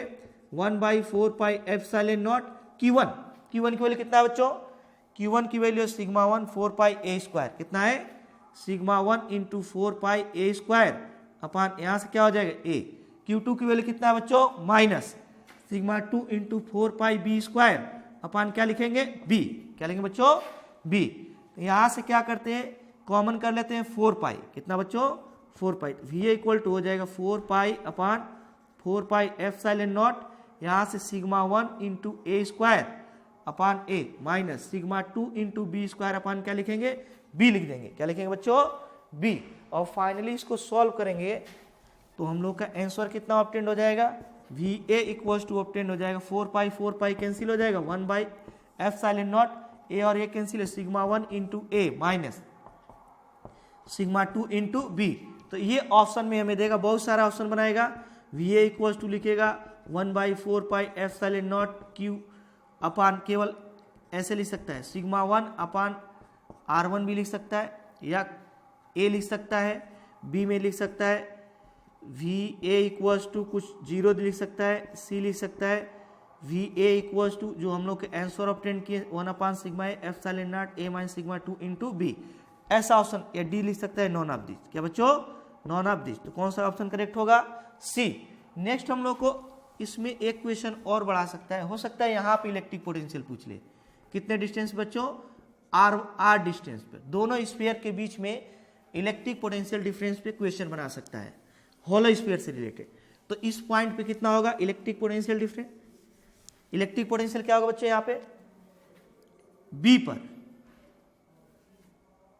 इलेक्ट्रिक पोटेंशियल क्या होगा B पर? इसके लिए हम लोग लिखेंगे VB इक्वल्स टू पहले स्फीयर के कारण V1 प्लस दूसरे स्फीयर के कारण V2।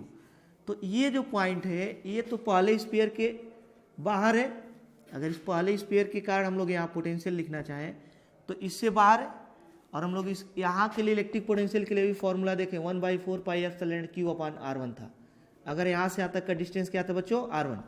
तो इस स्फीयर के कारण अगर हम लोग इसके एक्सटर्नल पॉइंट पे लिखना चाहें, बाहरी पॉइंट पे, तो क्या लिखेंगे?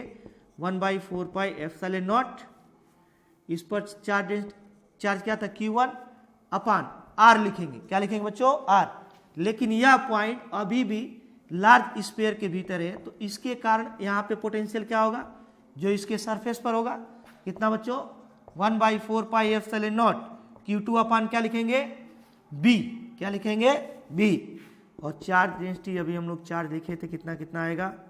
Q1 था सिग्मा 1 4 पाई A square upon R plus 1/4 pi epsilon naught Q2 कितना था बच्चों minus sigma 2 into 4 pi B square upon क्या लिखेंगे बी, क्या लिखेंगे बच्चों बी।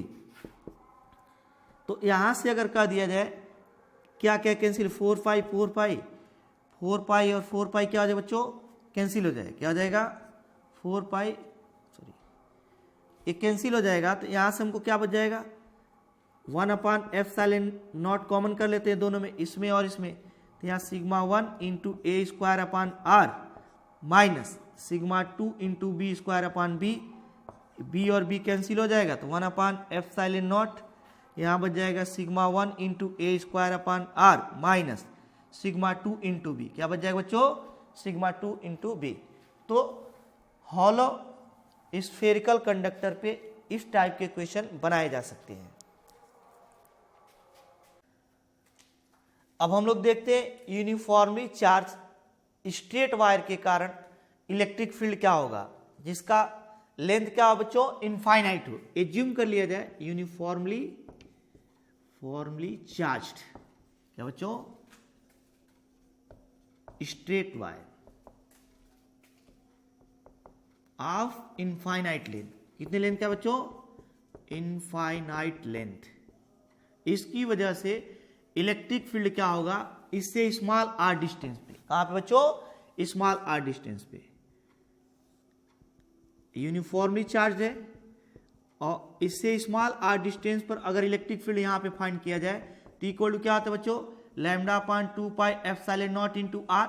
यहां पे लैम्डा क्या है लीनियर चार्ज डेंसिटी है, क्या बच्चों वेयर लैम्डा क्या है linear charge density hence unit length पे चार्ज है, क्या बच्चों। अगर इसका आप लोग डेरिवेशन देखना चाहते हैं तो इसके पहले रिवीजन वाले वीडियो में कंसेप्ट का जहां रिवीजन कराए हैं वहां पे इसे समझाया गया कि ये कैसे ऑब्टेंड होगा। तो यहाँ पे कह दिया जाए इक्वल टू कितना होता है lambda upon 2 epsilon naught into R, where lambda क्या है लीनियर चार्ज डेंसिटी है, क्या बच्चों लीनियर चार्ज डेंसिटी। अब इस पे क्वेश्चन कैसे बना सकता है, इसका ग्राफ पूछ सकता है कि जो ई होता है वह आर के साथ कैसे वेरी करेगा, क्या बच्चों ई जो होगा आर के साथ कैसे वेरी करेगा। ऑप्शन में देगा ई जो होगा ऐसे चेंज होगा, बी दे सकता है ई जो होगा कुछ ऐसे चेंज होगा, सी जो होगा कुछ ऐसे दे सकता है, सी क्या होगा बच्चों ई और आर के बीच कुछ ग्राफ ऐसे होगा, ए होगा ई और ये क्या होगा आर, यह कैसे वेरी करेगा और डी देगा नॉन ऑफ दीज, क्या बच्चों नॉन ऑफ दीज। तो ये वाला ऑप्शन करेक्ट होगा। ये ई इज प्रोपोर्शनल क्या बच्चों 1/r रेक्टेंगुलर हाइपरबोला है तो इसके अकॉर्डिंग इसका ग्राफ क्या होगा चेंज होगा, क्या होगा बच्चों चेंज होगा। यहाँ पे लैम्डा कांस्टेंट होगा linear charge density 2 pi epsilon not भी कांस्टेंट होगा तो इज प्रोपोर्शनल 1 क्या हो जाएगा r, इसके अकॉर्डिंग चेंज होगा। नेक्स्ट हमसे एक क्वेश्चन कर सकता है कि अगर इसके चारों ओर एक सर्कुलर पाथ पर कोई चार्ज पार्टिकल या कोई प्रोटॉन या electron uniformly charged straight wire है, इससे r डिस्टेंस पर कोई प्रोटॉन ऐसे मूव कर रहा है तो इसकी काइनेटिक एनर्जी क्या होगी, क्या बच्चों काइनेटिक एनर्जी क्या होगी। तो अगर यहां पर देखा जाए तो इलेक्ट्रिक फील्ड हम लोग को मालूम है ई इक्वल टू कितना होगा 1/4 pi epsilon naught lambda upon 2 pi epsilon naught into R और यहाँ पे प्रोटॉन है, कहेगा ग्रेविटी का इफेक्ट जीरो है, क्या बच्चों ग्रेविटी का इफेक्ट इस समय जीरो है और यह स्मॉल आर रेडियस के सर्कुलर पाथ पर मूव कर रहा है तो ई जो होगा वह आर के साथ ऐसे वेरी करेगा लेकिन इसकी जो काइनेटिक एनर्जी होगी वो कितनी होगी। तो हम जानते हैं अगर इलेक्ट्रिक फील्ड यहाँ पे क्यू इक्वल टू क्या है ई, क्योंकि प्रोटॉन पे चार्ज क्या होता है ई तो इस पे electric force F equal to कितना लग रहा होगा क्यू ई, कितना बच्चों क्यू ई और क्यू इंटू ई की वैल्यू कितना है lambda upon 2 pi epsilon naught into R, क्या lambda upon 2 pi epsilon naught into R और एफ इक्वल टू क्या लिखेंगे E into lambda upon 2 pi epsilon naught into R, क्या लिखेंगे बच्चों F equal to E lambda upon 2 pi epsilon naught into R. इस force की वजह से यह क्या करेगा, सर्कुलर पाथ पे मूव करेगा, तो यह जो फोर्स होगा ये नेसेसरी सेंट्रीपिटल फोर्स प्रोवाइड करेगा। क्या करेगा बच्चों, इसका मतलब जो F होगा सेंट्रीपिटल फोर्स हो जाएगा, mv²/r के इक्वल हो जाएगा। क्या है बच्चों, mv²/r सेंट्रीपिटल फोर्स होता है, और F के प्लेस पे E λ/2πε0 इंटू आर सब्सिट्यूट कर सकते हैं। यहाँ से mv² क्या हो जाएगा बच्चों, r और r कैंसिल हो जाएगा, तो यहाँ से E λ/2πε0 इक्वल्स टू mv² बच जाएगा। हमें इस प्रोटॉन की काइनेटिक एनर्जी फाइंड करनी है, तो 1/2 E λ क्या हो जाएगा 2πε0, 1/2 से इधर भी मल्टीप्लाई कर दिए और 1/2 से, क्यों, क्योंकि ये डायरेक्ट हाफ mv² क्या हो जाएगा, काइनेटिक एनर्जी ऑब्टेंड हो जाएगी। कौन सी एनर्जी बच्चों, काइनेटिक एनर्जी। तो E λ क्या हो जाएगा 4πε0 इक्वल्स टू काइनेटिक एनर्जी के हो जाएगा। तो हमसे क्वेश्चन क्या करेगा, यूनिफॉर्मली चार्ज स्ट्रेट वायर है इनफाइनाइट लेंथ का, इससे स्मॉल r डिस्टेंस पर वायर के सिमेट्रिकली एक प्रोटॉन सर्कुलर पाथ पे मूव कर रहा है, तो उसकी काइनेटिक एनर्जी क्या होगी, क्या होगी बच्चों, k इक्वल्स टू E λ/4πε0। कैसे ऑब्टेन करेंगे, सबसे पहले इस वायर के कारण यहाँ पे electric field E equal to λ/2πε0 into R obtain कर लेंगे। इस इलेक्ट्रिक फील्ड की वजह से इस प्रोटॉन पे इलेक्ट्रिक फोर्स कितना लगेगा, QE, और F की वैल्यू हम लोग यहाँ से ऑब्टेन कर लेंगे। यह जो फोर्स है यह नेसेसरी सेंट्रीपिटल फोर्स प्रोवाइड करेगा इसको मूव करने के लिए। इसका मतलब F इक्वल टू mv²/r हो जाएगा, और इस F के प्लेस पे इसकी वैल्यू सब्सिट्यूट कर देंगे, तो यहाँ से mv² ऑब्टेन हो जाएगा। और काइनेटिक एनर्जी क्या होती है बच्चों, हाफ mv², तो हाफ से इधर भी मल्टीप्लाई कर देते हैं, हाफ से इधर भी, डायरेक्टली हमें काइनेटिक एनर्जी ऑब्टेंड हो जाएगी। क्या बच्चों, काइनेटिक एनर्जी ऑब्टेंड हो जाएगी। नेक्स्ट हम लोग देखते हैं इक्विपोटेंशियल सरफेस। क्या बच्चों, इक्विपोटेंशियल सरफेस क्या होते हैं और इन पर क्वेश्चंस कैसे बनाए जा सकते हैं। कौन सा सरफेस बच्चों, इक्विपोटेंशियल सरफेस क्या होता है।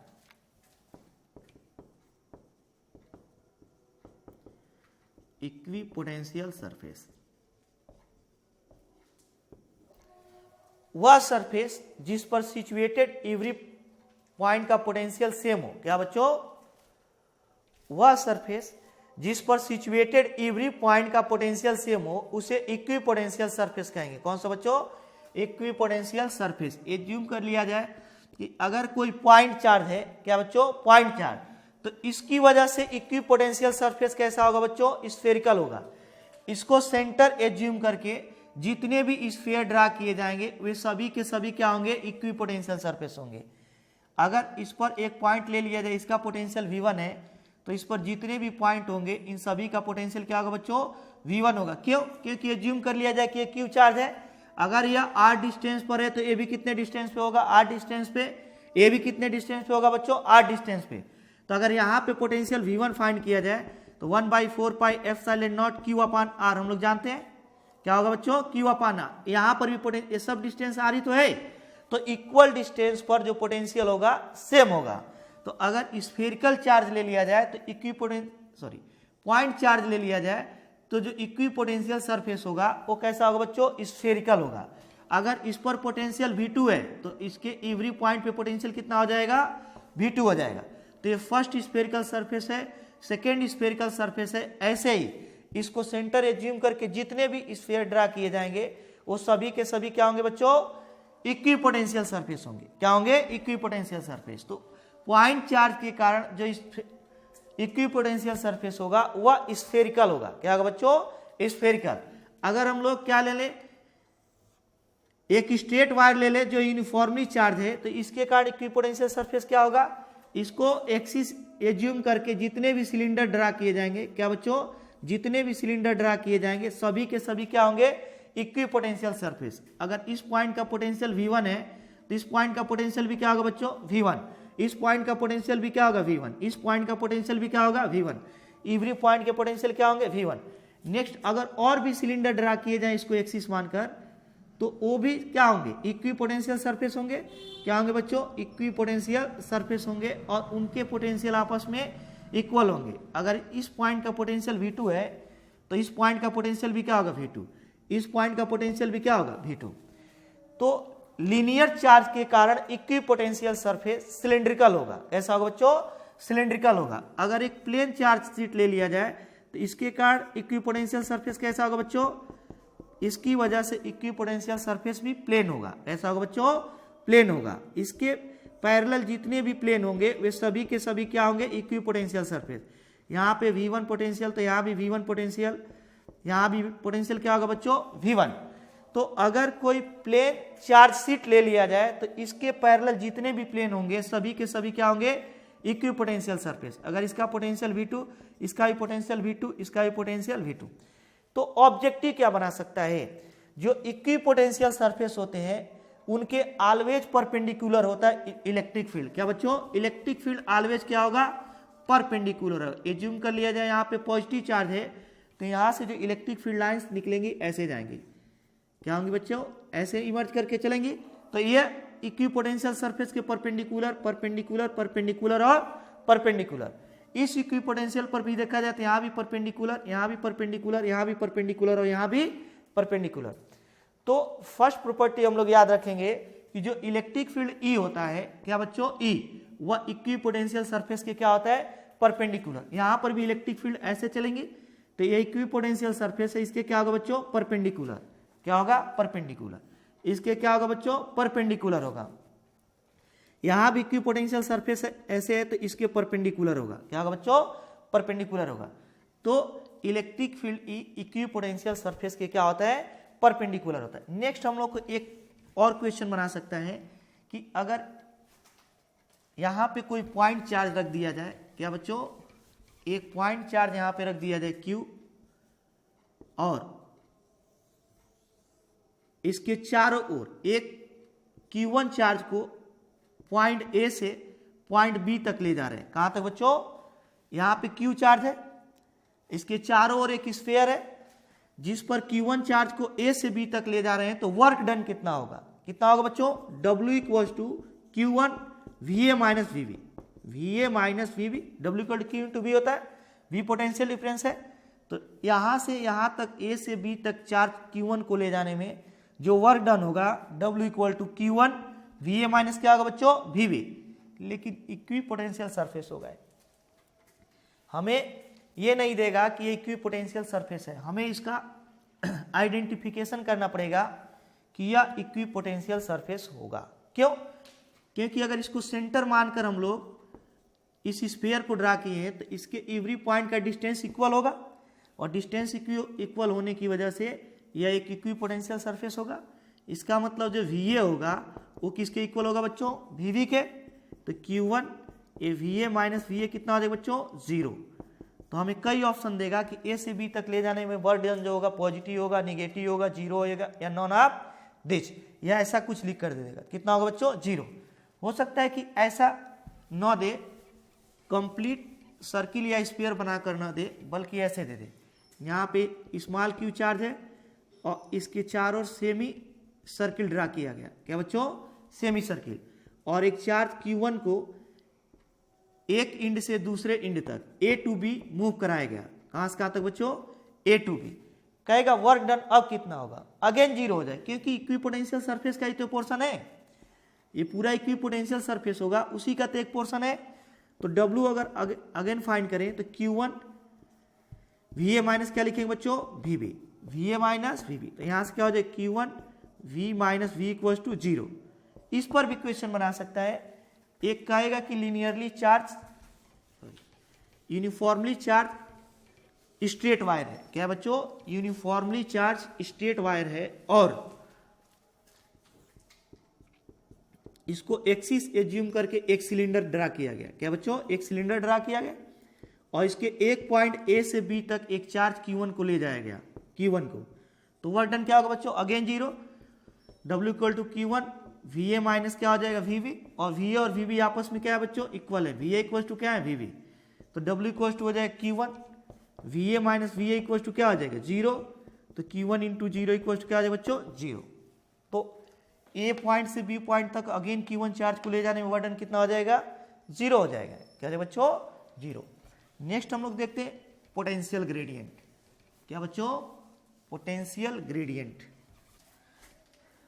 पोटेंशियल ग्रेडियंट क्या होगा बच्चों, पोटेंशियल ग्रेडियंट हो जाएगा ग्रेडियंट कितना होगा बच्चों यहां से dv अपॉन dr।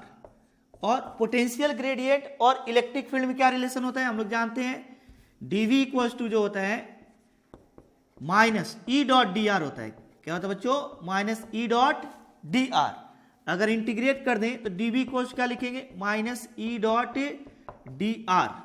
क्या बच्चों, माइनस ई डॉट डी और dv इक्वल्स टू लिखेंगे माइनस ई डी आर कॉस थीटा। क्या लिखेंगे बच्चों, माइनस ई डी आर कॉस थीटा।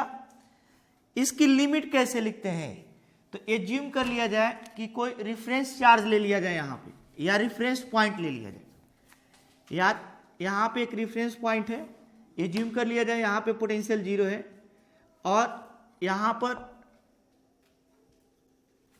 यह एज्यूम कर लिया जाए कि यहां पे सोर्स चार्ज है Q1 से R1 डिस्टेंस पर और Q1 से R2 डिस्टेंस पर 2 पॉइंट A और B हैं। क्या है बच्चों, A और B। तो अगर हमें इस इंटीग्रेशन की लिमिट लिखनी हो, या तो हम लोग रेफरेंस पॉइंट ले सकते हैं या किसी सोर्स चार्ज से 2 डिस्टेंस ले लेते हैं। तो अगर इधर dr है तो r की लिमिट लिखेंगे कहां से, R2 से लेकर पॉइंट P तक ले लेते हैं। अगर पोटेंशियल हम लोग Vp का लेते हैं, P पॉइंट का, तो डिस्टेंस कहां तक का लेंगे, P तक का, R2। क्या लेंगे बच्चों, अगर पोटेंशियल P का लिए Vp तो डिस्टेंस Vp तक का लेंगे सोर्स चार्ज से R2। अब पोटेंशियल में किसका ले रहे हैं, A का, पॉइंट A का, Va। तो डिस्टेंस भी कहां तक का लेंगे, R1 तक का। अगर हम लोग चाहें तो इसका लिमिट इसके जस्ट रिवर्स ले सकते हैं। कैसे, अगर पोटेंशियल हम लोग A का ले लें तो डिस्टेंस भी कहां तक का लेंगे बच्चों, A तक का। अगर पोटेंशियल हम लोग P का लें तो डिस्टेंस भी कहां तक का लेंगे बच्चों, P तक का। कहां तक का, P तक। तो लिमिट, इंटीग्रेशन का लिमिट लिखते समय हम लोग ध्यान देंगे कि जहां का पोटेंशियल लेंगे वहां तक का डिस्टेंस लेंगे। क्या बच्चों, वहां तक का डिस्टेंस लेंगे। अब इस पर बेस्ट क्वेश्चन हम लोग देखते हैं कैसे कैसे पूछे जा सकते हैं। तो फर्स्ट क्वेश्चन हमसे पूछ सकता है कि जो इलेक्ट्रिक फील्ड होता है इक्विपोटेंशियल के क्या होता है बच्चों, परपेंडिकुलर होता है। तो इस पर बेस्ट क्वेश्चन हम लोग से पूछ सकता है कि कहीं पे इलेक्ट्रिक पोटेंशियल हमें गिवन है। क्या बच्चों, इलेक्ट्रिक पोटेंशियल गिवन है, ऐसे एज्यूम कर लिया जाए कि ये 30 डिग्री है, ये भी 30 डिग्री है, ये भी कितना है बच्चों, 30 डिग्री है। और इस पर पोटेंशियल हमें V1 इक्वल्स टू गिवन है 10 वोल्ट। इस पर पोटेंशियल V2 इक्वल्स टू कितना गिवन है बच्चों, 20 वोल्ट। इस पर पोटेंशियल क्या है, V3 इक्वल टू 30 वोल्ट। ये इक्विपोटेंशियल सरफेस है। इसका मतलब इस पूरे लाइन पर, इस पॉइंट पे, इस पॉइंट पे, इस पॉइंट पे, इस पॉइंट पे, एवरी पॉइंट पर पोटेंशियल कितना है, 10 वोल्ट। इस पूरे लाइन पर एवरी पॉइंट पे पोटेंशियल कितना है बच्चों, 20 वोल्ट। इस पूरे लाइन पर एवरीवेयर पोटेंशियल कितना है, 30 वोल्ट। तो यह एक इक्विपोटेंशियल सरफेस है, दूसरा इक्विपोटेंशियल, तीसरा इक्विपोटेंशियल सरफेस है।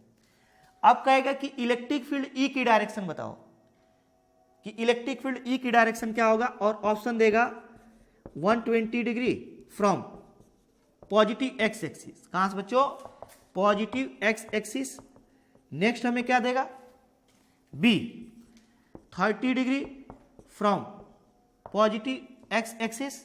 नेक्स्ट क्या देगा बच्चों, 90 degree from positive x axis. और डी देगा नॉन ऑफ दिस। क्या बच्चों, नॉन ऑफ दिस। तो कौन सा ऑप्शन करेक्ट हो जाएगा इसमें, देखते हैं। तो हम लोग जानते हैं कि इलेक्ट्रिक फील्ड जो होता है वह इक्विपोटेंशियल सरफेस के परपेंडिकुलर होता है। ये क्या है बच्चों, इक्विपोटेंशियल सरफेस। इक्विपोटेंशियल सरफेस इनके क्या होता है, परपेंडिकुलर होता है।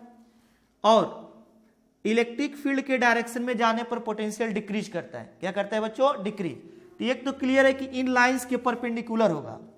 इन लाइन के परपेंडिकुलर अगर ऐसे लाइन ड्रा कर दें तो या तो इलेक्ट्रिक फील्ड इधर होगा या तो इस डायरेक्शन में होगा। कैसे डायरेक्शन पहचानेंगे, पोटेंशियल देखेंगे।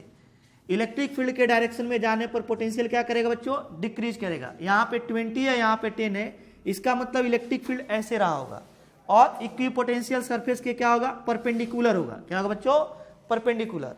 तो जो इलेक्ट्रिक फील्ड होगा पॉजिटिव एक्स एक्सिस से कितना एंगल बनाएगा, 120 डिग्री। कितना बच्चों? 120 डिग्री। नेक्स्ट इसका मैग्नीट्यूड भी पूछ सकता है। क्या पूछ सकता है बच्चों? मैग्नीट्यूड। तो मैग्नीट्यूड हम लोग कैसे फाइंड करेंगे? इन दोनों के बीच पोटेंशियल डिफरेंस हमें मालूम है। क्या बच्चों? dv equals to minus E dot D R या E D R cos theta. E D R cos theta होता है, इसे डेल्टा वी अगर कर दें तो ये डेल्टा आर हो जाएगा, माइनस ई delta R cos theta. Theta क्या होता है? क्या होता है बच्चों? इलेक्ट्रिक फील्ड ई और आर के बीच का डिस्टेंस। तो ए आर हमको दिया रहेगा 10 दिया रहेगा, 20 दिया रहेगा, 30 दिया रहेगा, सेंटीमीटर एज्यूम कर लेते हैं। क्या बच्चों? 30 सेंटीमीटर में गिवन है 10 सेंटीमीटर, 20 सेंटीमीटर। तो ये डिस्टेंस गिवन है इलेक्ट्रिक फील्ड। इन दोनों के बीच का एंगल कितना हो जाएगा? 30 डिग्री, 90 तो 60 डिग्री हो जाएगा। कितना हो जाएगा? 60 डिग्री। तो जो डेल्टा वी हमें मिलेगा V1 minus V2 equals to minus E into d r. कितना होगा बच्चों? यहां से ये डायरेक्ट इसमें पोटेंशियल डिफरेंस क्या गिवन है हमें? 10 इक्वल्स टू ई। अब यहां पे हम लोग केवल मैग्नीट्यूड ले लेते हैं। हमें मैग्नीट्यूड ही पूछेगा कि ई का मैग्नीट्यूड क्या होगा। तो अगर यहाँ पे डेल्टा वी को हम लोग मॉड ले लेते हैं तो यहाँ से निगेटिव साइन हट जाएगा। ई इंटू डेल्टा आर कितना गिवन है? 10, 20 माइनस 10, 10, लेकिन ये सेंटीमीटर में, मीटर में बदलेंगे -2। और यहाँ पे कॉस कितना हो जाए बच्चों? 60 डिग्री। 30 डिग्री नहीं होगा, 60 डिग्री, क्योंकि ई और आर के बीच का डिस्टेंस होगा। तो 10 इक्वल्स टू हो जाएगा, यहाँ से 10 और 10 कैंसिल कर लेते हैं। 1 equals to E into 10 to the power -2 into cos 30 degree 1/2। ये क्या हो जाएगा यहाँ से? 1 equals to E upon 10 to the power 2 equals to 1 into 1/2। ये हो जाएगा 100 इक्वल्स टू हो जाएगा E/2 और 200 इक्वल्स टू हो जाएगा ई। तो ई की वैल्यू कितना हो जाएगा बच्चों? 200 वोल्ट पर मीटर हो जाएगा। क्या है बच्चों? वोल्ट पर मीटर। नेक्स्ट हमसे क्वेश्चन दे सकता है, कुछ एक्सप्रेशन दे सकता है। ई क्या एक्सप्रेशन दे सकता है? पोटेंशियल डिफरेंस हमसे पूछ सकता है। देखते हैं कैसे।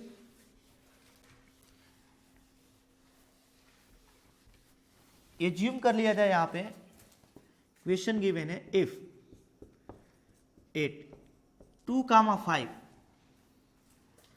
Potential is 10 volt, then find potential at